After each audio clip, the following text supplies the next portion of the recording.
یا عام طور پہ جو کام اللہ کے رسول کرے وہی افضل ہوا کرتا ہے، لیکن یہاں پہ ہم حج کران کو افضل کیوں نہیں کہہ رہے؟ کیونکہ آپ نے خود تو حج کران کیا، لوگوں سے آپ نے بار بار کہا حج تمتع کرو، اور آپ لوگوں کو افضل چیز بتاتے ہیں، غیر افضل نہیں بتاتے۔ لوگ بڑے پریشان ہوئے کہ ہمیں آپ کہہ رہے ہیں حج تمتع کرو، یعنی کہ طواف کر کے صفا مروہ کی صحیح کر کے بال کٹوا لو، حلال ہو جاؤ، اور خود آپ حج کران کر رہے ہیں، طواف کر کے صفا مروہ کی صحیح کر کے حلال نہیں ہو رہے، بال نہیں کٹوا رہے۔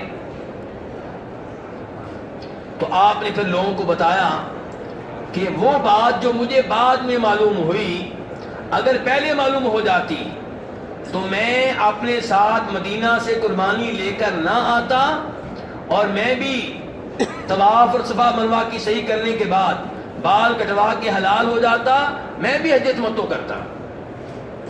لیکن آپ نے حج تمتع اس لیے نہیں کیا کہ آپ مدینہ سے قربانی ساتھ لے کر گئے تھے۔ جو میقات سے قربانی ساتھ لے کر جائے وہ حج تمتع نہیں کر سکے گا۔ جو ہندوستان سے آئے اور میقات سے بکرا ساتھ لے کر جائے، تو ہندوستان سے بکرا ساتھ لے کر آئے، یا ہندوستان سے لے کر نہیں آئے لیکن میقات سے خرید لیا ہے، بہرحال میقات سے اگر قربانی کے جانور ساتھ لے کر مکہ جاتے ہیں تو پھر آپ حج تمتع نہیں کر سکیں گے۔ تو جو قربانی کے جانور ساتھ لے کر نہیں آیا وہ حج تمتع کرے، اور یہی افضل ہے، اور اسی میں سہولت ہے، ثواب بھی زیادہ، سہولت بھی زیادہ، ثواب بھی زیادہ، سہولت بھی زیادہ۔ عمرہ کر کے آپ دیکھیں 1 مہینے کے لیے حلال ہیں، خوشبو لگا سکتے ہیں، شلوار قمیض پہنے ہوئے ہیں، چادروں میں رہنا پڑے تو سمجھ آ جائے آپ کو، ایسے ہی ہے کہ نہیں؟ ایسا آزادی سے غسل بھی کر رہے ہیں، بال بھی کاٹ رہے ہیں، تو اس لیے یہ آسان بھی ہے اور افضل بھی ہے۔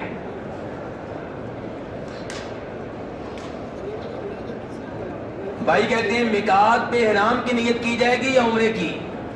کیوں جی؟ میقات پہ احرام کی نیت کی جائے گی یا عمرے کی؟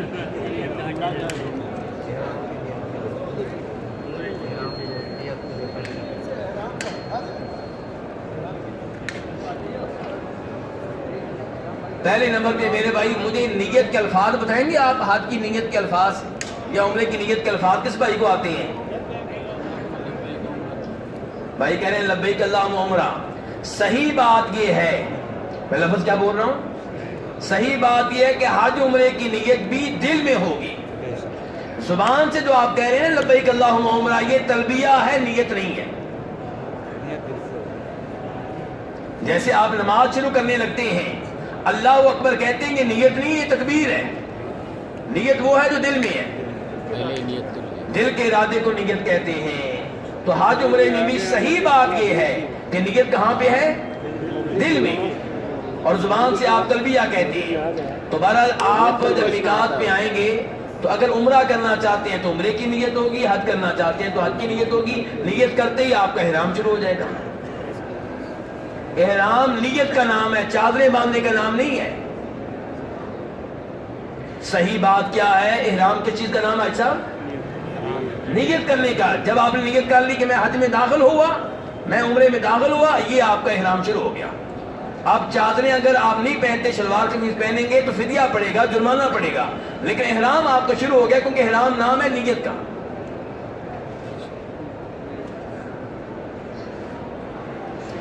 کیا مرحومین کے لیے، کیا مرحومین کے واسطے سال ثواب کے لیے عمرہ کرنا چاہیے؟ میرے بھائی اگر آپ اپنے مرحوم والد صاحب کی طرف سے، مرحوم والدہ کی طرف سے عمرہ کرنا چاہتے ہیں تو کر سکتے ہیں۔ افضل یہی ہے کہ انسان ہر نیکی اپنی طرف سے کرے، ان کے لیے دعائیں کرے، ان کے لیے کیا کرے؟ دعائیں کرے۔ لیکن اگر آپ والد صاحب کے لیے عمرہ کرنا چاہیں، والدہ کے لیے کرنا چاہیں تو اس کی گنجائش ہے، لیکن شرط یہ ہے کہ پہلے آپ نے اپنا عمرہ کیا ہوا ہو۔ حج والد صاحب والدہ کی طرف سے مرحومین کے لیے کرنا چاہیں کر سکتے ہیں، شرط یہ ہے کہ پہلے آپ نے اپنا کبھی حج کر رکھا ہو۔ امام ابو داؤد رحمہ اللہ روایت کرتے ہیں، کون سے امام ہیں؟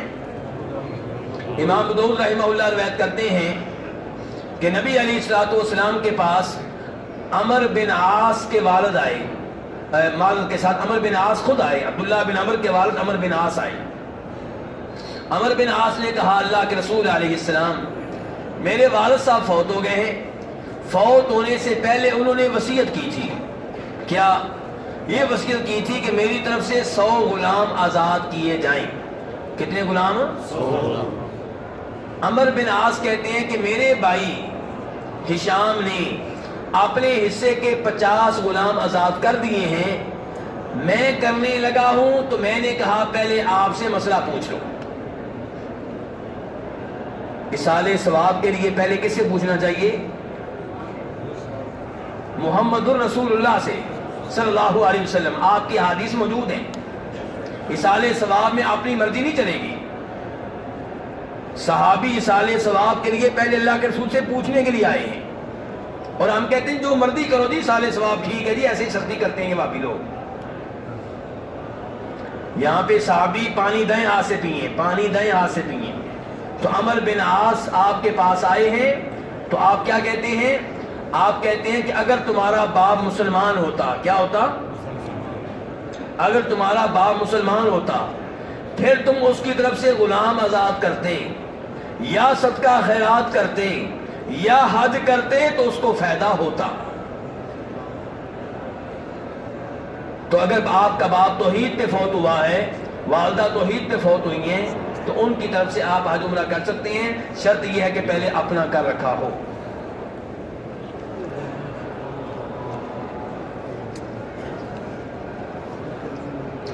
یہ بھائی کا سوال ہے، ایام حج میں دم کن کن حالات میں واجب ہو جاتا ہے؟ میرے بھائی حج میں اگر آپ حج کا کوئی رکن چھوڑ دیں، جس کو آپ لوگ فرائض بھی کہتے ہیں، کوئی فرض چھوڑ دیں، رکن چھوڑ دیں، تو اس کو پورا کیے بغیر آپ کا حج نہیں ہوگا۔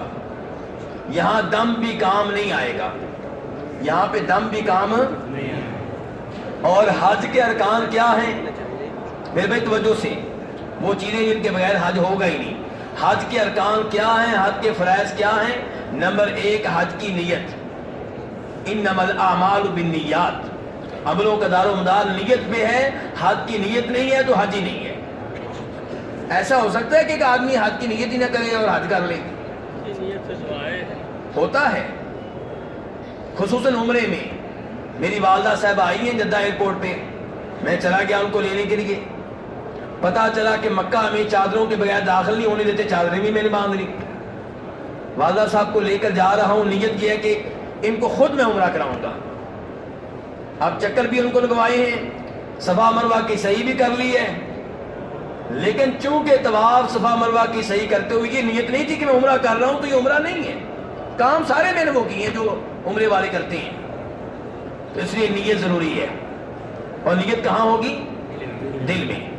نمبر 2 وقوف عرفات۔ نمبر 2 کیا جی؟ عرفات میں ٹھہرنا۔ عرفات میں اگر کوئی آدمی 10 تاریخ 9 تاریخ کو عرفات میں بالکل نہیں ٹھہرتا، فجر ہونے تک 1 سیکنڈ کے لیے بھی عرفات میں داخل نہیں ہوتا، تو اس کا حج نہیں ہے، چاہے 100 بکرے دے یا 100 اونٹ دے۔ ٹھیک ہے صاحب؟ اسی لیے آپ نے کہا تھا الحج عرفہ، اللہ کے رسول کیا فرماتے ہیں؟ حج نام ہے عرفات میں وقوف کا، حج نام ہے عرفات میں۔ کیوں آپ نے ایسے کہا تھا؟ کیونکہ دیگر جو ارکان ہیں وہ آگے پیچھے ہو سکتے ہیں، عرفات کا خاص دن ہے، جو اس دن عرفات میں نہیں آیا اس کا حج نہیں ہے۔ تو کتنے رکن ہوگا اس صاحب؟ کون کون سے؟ نیت اور عرفات میں وقوف۔ نمبر 3 حج کا طواف 10 تاریخ کو، لیٹ ہو جائے 11 کو ہو سکتا ہے، 12 کو ہو سکتا ہے، 13 کو ہو سکتا ہے، 14 کو کر لیں یار، 15 کو کر لیں، اور 15 کو نہیں کر سکے بعد میں کر لیں۔ لیکن عرفات کا ایک دن ہے، اسی لیے آپ نے کہا حج نام ہے عرفات کا۔ تو کتنے رکن ہو گئے؟ نمبر 4 صفا مروہ کی صحیح۔ امام احمد روایت کرتے ہیں پیارے حبیب علیہ السلام نے فرمایا اسعوا فإن اللہ كتب علیکم السعی، صفا مروہ کی صحیح کرو، اللہ نے صفا مروہ کی صحیح تمہارے اوپر فرض کر دی، لکھ دی ہے۔ تو یہ چار چیزیں ارکان اور فرائض ہیں، ان کے بغیر حج حج نہیں ہے۔ اب رہ گئے واجبات۔ اب کیا رہ گئے؟ واجبات اگر چھوٹ جائے، واجبات میں سے کوئی واجب چھوٹ جائے تو بکرے سے کام چل سکتا ہے۔ کس سے کام چل سکتا ہے؟ رکن چھوٹ جائے تو بکرے کام، بلکہ اونٹ بھی کام نہیں آئیں گے، لیکن واجب اگر رہ جائے تو بکرے سے اس کی تلافی ہو سکتی ہے، گزارا ہو جائے گا۔ واجب خود کریں اس کا اجر و ثواب اور ہے، بکرا دیں وہ اور چیز ہے۔ اصل کیا ہے کہ واجب کریں، لیکن واجب اگر رہ جائے تو بکرے سے کام۔ اچھا واجب کیا چیزیں ہیں جی؟ اب نمبر 1، حج کی نیت میقات سے کرنا۔ رکن کیا تھا؟ نیت کرنا۔ واجب کیا ہے؟ کہاں سے نیت کرنا؟ کیا فرق ہے؟ ایک آدمی میقات سے نیت نہیں کر سکا، آگے چل کے کر لیا اس نے، اب اس کا حج ہو جائے گا، لیکن جو میقات سے نہیں کی واجب ترک کر دیا، دم پڑے گا، بکرا پڑے گا۔ حاجی صاحب سمجھ رہے کہ نہیں سمجھ رہے؟ تو جو بھی میقات ہے صاحب مسئلہ بنا دیا آپ لوگوں نے، اب مجھے یہاں رکنا پڑے گا آپ کے ساتھ۔ میں نے کب کہا کہ میقات کون سا ہے؟ جو بھی میقات ہے، جب مکہ میں ٹھہرے ہیں تو مکہ آپ کا میقات ہے۔ اگر مکہ سے نیت نہیں کی، آپ عرفات میں جا کے کر رہے ہیں تو میقات تو چھوڑ دیا نا آپ نے۔ اور اگر کوئی آدمی تنہا حج کر رہا ہے، عمرہ نہیں کر رہا، مدینہ سے جا رہا ہے، تو اس کا میقات ذوالحلیفہ ہے۔ سمجھ رہے ہیں سب؟ چلیں جی، تو یہ ہو گیا پہلا واجب۔ کیا تھا پہلا واجب؟ میقات سے نیت کرنا۔ نمبر 2، عرفات میں سورج غروب ہونے تک رکنا۔ اگر آپ عرفات میں 1 سیکنڈ کے لیے بھی آ گئے دن کے ٹائم یا رات کے ٹائم، حج ہو جائے گا آپ کا، لیکن دن کے ٹائم آئیں اور عصر کے ٹائم چلے جائیں، مغرب تک نہ رکیں، واجب چھوڑ دیا ہے، دم پڑے گا۔ کتنے واجب ہو گئے جی؟ نمبر 3، مزدلفہ میں رات گزارنی ہے، اور عورتوں کو، بچوں کو، معذور لوگوں کو اجازت ہے کہ وہ آدھی رات کے بعد مزدلفہ سے جا سکتے ہیں، جو ان کے ساتھ ہیں وہ بھی جا سکتے ہیں۔ جس کا عذر نہیں ہے، جو عورت نہیں ہے، جو بچہ نہیں ہے، جو بیمار نہیں ہے، بغیر وجہ کے مزدلفہ سے نکل کھڑا ہو فجر سے پہلے پہلے، اس نے واجب چھوڑ دیا ہے۔ یا جو مزدلفہ میں رات گزارنے کے لیے آتا ہی نہیں ہے، اس نے واجب چھوڑ دیا ہے۔ تو جو یہ واجب چھوڑے گا اس کے اوپر کیا پڑے گا؟ دم پڑے گا۔ اس کے بعد کنکریاں۔ حاجی صاحب کیا کہہ رہے تھے؟ آ گئی ہیں کنکریاں۔ 10 تاریخ کو کنکریاں مارنی ایک جمرے کو۔ کون سے جمرے کو؟ بڑے کو، جمرۃ العقبہ، جس کو آپ لوگ شیطان کہتے ہیں، جس کو آپ لوگ کیا کہتے ہیں؟ شیطان۔ اور میں کیا کہتا ہوں؟ جمرہ۔ میں وہ کہتا ہوں جو حدیث میں آیا ہے، ٹھیک ہے؟ تو جمرۃ العقبہ یہ جو بڑا جمرہ ہے، 10 تاریخ کو اسے 7 کنکریاں مارنی ہیں، اور 11 تاریخ کو تینوں جمروں کو 7 7 7 21 کنکریاں مارنی ہیں، اور 12 تاریخ کو تینوں کو 7 7 7 21 مارنی ہیں۔ تو یہ جو کنکریاں ہیں یہ واجب ہیں، اگر یہ کام نہیں کریں گے تو آپ نے واجب چھوڑ دیا، پھر دم پڑ جائے گا۔ بھائی کا سوال یہ تھا نا کہ دم کب پڑے گا؟ مینا کی راتیں 10 تاریخ کو کنکریاں مارنے کے بعد، طواف کر لینے کے بعد جو رات آ رہی ہے 11 کی رات ہے، ایسی ہی ہے نا؟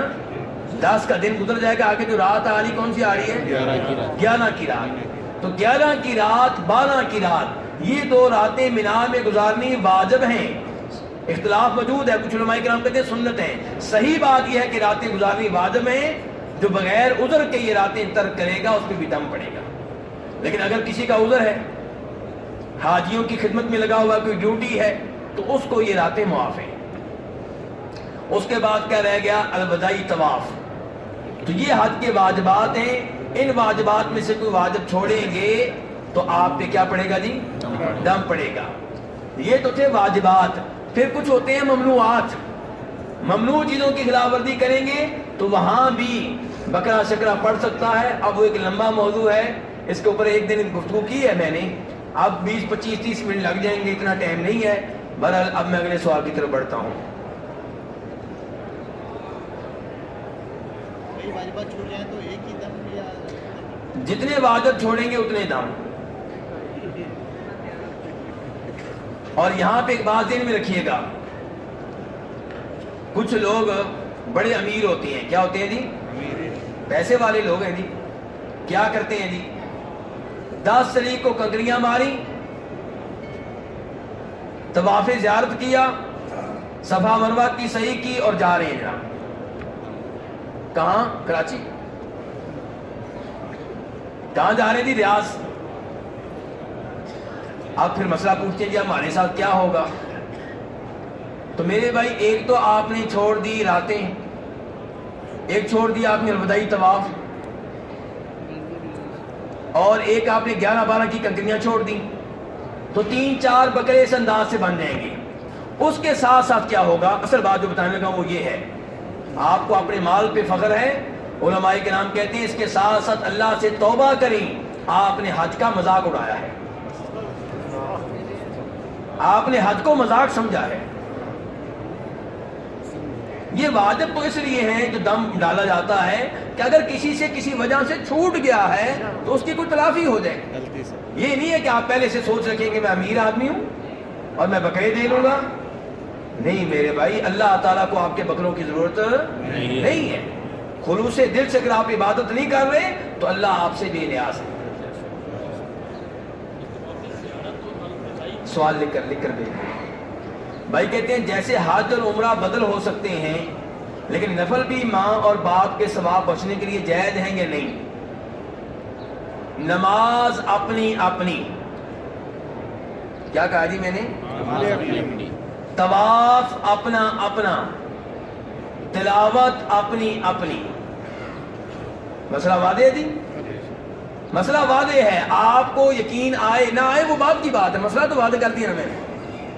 قرآن پاک پڑھ کر بخشنا, ابا جی کو اماں جی کو سورہ فاتحہ پڑھ کر بخشنا, یہ چیزیں چاہے پورا ملک کر رہا ہے لیکن جب تک پیارے حبیب علیہ السلام کی اس پہ سٹیمپ نہیں لگے گی یہ چیز شریعت نہیں بن سکے گی. قرآن پاک پڑھ کر بخشنا, اصالہ ثواب کا یہ طریقہ نبی علیہ السلام سے اور صحابہ کرام سے صحیح سند کے ساتھ ثابت نہیں ہے. اصالہ ثواب کے لیے وہی کام کریں جو ثابت ہیں. میت کے لیے پورا حج کرنا یا پورا عمرہ کرنا یا صدقہ خیرات کرنا اور یا پھر ان کے لیے دعائیں کرنا. دعائیں سب سے زیادہ میت کے لیے مفید ہیں. صدقہ خیرات کریں اور اس میں بھی کوئی مخصوص کام نہیں کرنا. 3 دن, 7ویں دن, 10ویں دن, 40واں برسی یہ کام نہیں کرنا. جب دل میں آئے حسب توفیق میت کی طرف سے صدقہ خیرات کرنا. تو اصالہ ثواب کے لیے یہ کام کریں. تلاوت کر کے بخشنا یا صرف طواف کرنا, اس چیز کا ثبوت بطور اصالہ ثواب نہیں ملتا میرے بھائی. نفل پڑھ کے بخشنا اس کا ثواب نہیں ملتا. یہاں مسجد میں اکثر لوگ ہر ملک کے نمازی کے سامنے سے گزرتے ہیں, یہ مسئلہ بتا چکا ہوں. مجھے جانکاری کے لیے صبح مغرب عشاء میں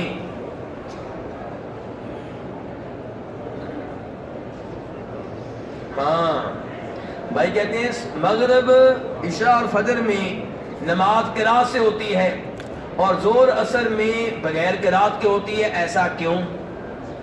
کیوں جی ایسا کیوں؟ اس کا وہ جواب تو یقینی ہے, وہ یہ ہے کہ ایسا اس لیے کہ اللہ کے رسول نے ایسا کیا ہے صلی اللہ علیہ وسلم. یہ ہے اس کا صحیح جواب اور اصلی جواب. باقی پھر تکے ہیں علماء کرام کی طرف سے کہ جی رات کو خاموشی ہوتی ہے, رات کے ٹائم تلاوت اونچی بات سے اچھی لگتی ہے, دن میں لوگ کام میں مصروف ہوتے ہیں. تو یہ چیزیں غلط بھی ہو سکتی ہیں, صحیح بھی ہو سکتی ہیں, یہ علماء کرام کے اندازے ہیں. لیکن حقیقی جو جواب ہے وہ یہ ہے کہ جیسے اللہ کے رسول نے کیا ویسے ہم کر رہے ہیں. اللہ تعالیٰ کہاں ہے, اس بارے میں عقیدہ کیا ہونا چاہیے؟ ہاں جی اللہ تعالیٰ عرش سے اوپر ہے. ہر مخلوق سے اوپر کون ہے؟ اللہ. اوپر ہونے کے باوجود اللہ ہر ایک کو دیکھ رہے ہیں، اللہ ہر آواز کو سن رہے ہیں، ہر ایک اللہ کی قدرت میں ہے، کوئی بھی اللہ کے علم سے اور قدرت سے باہر نہیں ہے. لیکن ذاتی طور پہ اللہ کہاں ہے؟ سب سے اوپر. اور یہ عقیدہ کہ اللہ ہر چیز میں ہے، مخلوق اور اللہ ایک ہو گئے، یہ عقیدہ غلط ہے، جس کو وحدت الوجود کا عقیدہ کہتے ہیں. پاک و ہند میں عام طور پہ لوگوں میں یہی عقیدہ پھیلا ہوا ہے، غلط عقیدہ، کہ اللہ تعالیٰ ہر ایک میں ہے، اللہ ہر چیز میں ہے. وہ کہتے ہیں ٹھا دے، کیا مسجد ٹھا دے، مندر ٹھا دے، آگے ٹھا دے تو کوئی ٹہندا ہی ایک بندے دل نہ ٹائیں دھیرا وچ نہیں. یہ عقیدہ صحیح نہیں ہے، یہ شعر صحیح نہیں ہے. اللہ کہاں ہے؟ عرش کے اوپر ہے. قرآن پاک میں 7 آیتیں تو صاف صاف ہیں. الرحمن علی العرش استوى، رحمان عرش پہ مستوی ہے، رحمان عرش پہ بلند و بالا ہے. اور ابن تیمیہ، ابن قیم، دو بہت بڑے امام، کہتے ہیں کہ صرف قرآن پاک سے 1000 سے زائد ایسے دلائل مل جائیں گے. کتنے؟ 1000 سے زیادہ ایسے دلائل مل جائیں گے جن سے پتہ چلتا ہے کہ اللہ تعالیٰ اوپر ہے. اللہ تعالیٰ کہاں ہے؟ اللہ اوپر ہے. اور یہ بات تو لونڈی کو معلوم تھی. مسلم شریف کی حدیث ہے، آپ کے پاس لونڈی کو لایا گیا، لونڈی سے پوچھا بتا اللہ کہاں ہے. کس سے پوچھا جا رہا ہے؟ ابو بکر صدیق سے کہ عمر فاروق سے؟ عام سی لونڈی بکریاں چرانے والی، ہمارے مقابلے میں ہم اس کی پاؤں کی خاک بھی نہیں ہے، لیکن بڑے صحابہ کرام کے سامنے وہ عام سی عورت ہے. اس سے پوچھا جا رہا ہے اللہ کہاں ہے. اس کا مطلب یہی عقیدہ معلوم ہونا چاہیے کہ میرا رب کہاں ہے، جس کو میں سجدہ کرتا ہوں، جس کو میں رکوع کرتا ہوں، جس سے میں دعائیں کرتا ہوں. لونڈی کہتی ہے فی السماء، اللہ آسمانوں کے اوپر ہے، اللہ اوپر ہے. آپ نے کہا من انا، میں کون ہوں؟ لونڈی کہتی ہے انت رسول اللہ، آپ اللہ کے رسول ہیں. اللہ کے رسول فرماتے ہیں اپنے صحابی سے اس لونڈی کو آزاد کر دو، یہ مومن لونڈی ہے. میرے بھائی جب آپ دعا کرتے ہیں، مشکل میں پھنسے ہوتے ہیں، آپ کے ہاتھ کدھر اٹھتے ہیں؟ اگر اللہ ہر جگہ ہے تو کبھی نیچے بھی منہ کر لیا کریں. اگر اللہ آپ کے اندر ہے تو ادھر منہ کیا کریں نا، یا اللہ یا اللہ، کبھی ایسے کیا کریں. اگر اللہ ہر چیز میں ہے تو فرعون کی جو پوجا کر رہے تھے ان کا کیا قصور تھا؟ فرعون کے اندر اللہ تھا، پھر تو نعوذ باللہ. اگر اللہ ہر چیز میں ہے تو جو قبروں کو پوجتے ہیں ان کا کیا قصور ہے؟ تو وہاں تو اللہ ہے. پھر یہ غلط عقیدہ ہے. صحیح عقیدہ کیا ہے؟ اللہ کہاں ہے؟ اللہ اوپر ہے. اور ٹائم کم ہے ورنہ میں بتاتا، بڑا افسوس ہوتا ہے. کلپ آپ لوگوں نے بھی دیکھا ہوگا، ایک ٹی وی میں ایک مولانا صاحب اس عقیدے کو غلط قرار دیتے ہوئے کیا کہتے ہیں کہ اگر اللہ اوپر ہیں، عرش پہ ہیں، تو آپ یہ بتائیں کہ عرش چھوٹا ہے کہ بڑا ہے؟ انا للہ و انا الیہ راجعون. یہ اعتراض ہمارے اوپر کیوں کرتے ہو؟ اس اللہ کے اوپر کرو جس نے اپنے بارے میں بتایا کہ میں عرش کے اوپر ہوں. ہم سے کیوں کہتے ہو؟ آپ اللہ سے بہتر اللہ کے بارے میں جانتے ہیں. تو بہرحال میرے بھائی صحیح عقیدہ وہی ہے جو قرآن و حدیث میں آیا. تو اللہ تعالیٰ اوپر ہیں، کیسے ہیں یہ ہمیں معلوم نہیں ہے. اللہ اوپر ویسے ہیں جیسے اللہ کے شان شان ہے.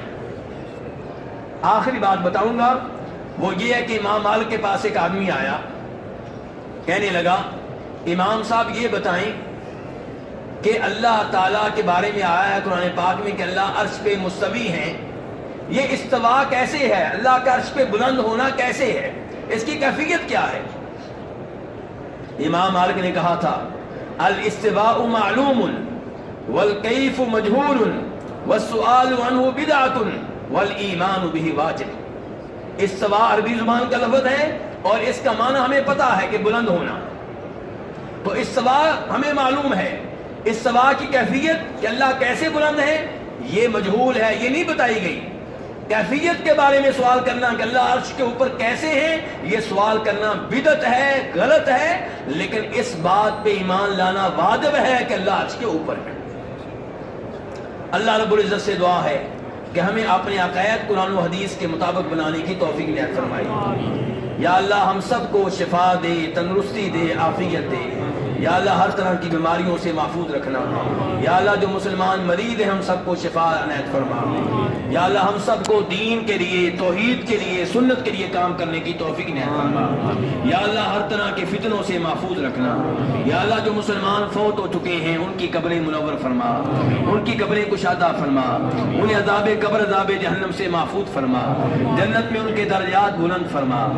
یا اللہ ہم کو بھی جب موت دینا، ایمان پہ دینا، توحید پہ دینا، اسلام پہ دینا۔ یا اللہ روز قیامت ہمیں ان میں شامل فرمانا جن کی پیارے حبیب علیہ السلام شفاعت فرمائیں گے۔ یا اللہ جو آپ کے جھنڈے کے نیچے کھڑے ہوں گے۔ یا اللہ جو آپ کے ہاتھوں سے حوض کوثر کا پانی پئیں گے۔ یا اللہ ہم سب کی اولاد کو نیک بنا، قرآن کا حافظ بنا۔ یا اللہ انہیں دین کا عالم بنا۔ یا اللہ انہیں رزق کے سلسلے میں کسی کا محتاج نہ کرنا۔ یا اللہ انہیں صحت و تندرستی سے نواز۔ یا اللہ انہیں ہماری آنکھوں کی ٹھنڈک بنا۔ یا اللہ انہیں دین کا عالم بنا۔ یا اللہ جن کے پاس اولاد نہیں ہے انہیں نیک صحت مند اولاد عنایت فرما۔ یا اللہ جن کے پاس بیٹیاں ہیں، بیٹے نہیں ہیں، انہیں نیک صحت مند بیٹے عنایت فرما۔ یا اللہ جن کی اولاد کی شادیوں میں رکاوٹ ہے وہ رکاوٹیں دور فرما۔ یا اللہ ہر مسلمان بچی کو نیک ساتھی عنایت فرما، ہر مسلمان لڑکے کو نیک بیوی عنایت فرما۔ یا اللہ مسلمان حکمران جہاں پہ بھی ہیں انہیں اپنے اپنے ممالک میں شریعت نافذ کرنے کی توفیق عنایت فرما۔ یا اللہ ہمیں اپنے حکمرانوں کی جائز کاموں میں اطاعت کرنے کی توفیق عنایت فرما۔ یا اللہ مسلمانوں کو ایک کر دے۔ یا اللہ جو مسلمان مظلوم ہیں ان کی مدد فرما، ظلم کرنے والے کافروں کو تباہ و برباد فرما۔ یا اللہ ہمیں خیر و عافیت سے حج عمرہ کرنے کی توفیق عنایت فرما۔ یا اللہ بار بار مسجد نبوی میں، مسجد حرام میں حاضری کی توفیق عنایت فرما۔ یا اللہ مسجد نبوی میں بیٹھ کر بار بار دین کا، علم کا درس لینے کی، درس دینے کی توفیق عنایت فرما۔ وصلی اللہ تعالی علی نبیہ محمد وآلہ وصحبہ اجمعین۔ فجر کے بعد درس کا ناغہ ہوگا، مغرب کے بعد گیٹ نمبر 19 پہ ڈاکٹر امان اللہ صاحب درس دیں گے، اور میں کل عصر کے بعد انشاءاللہ یہاں پہ درس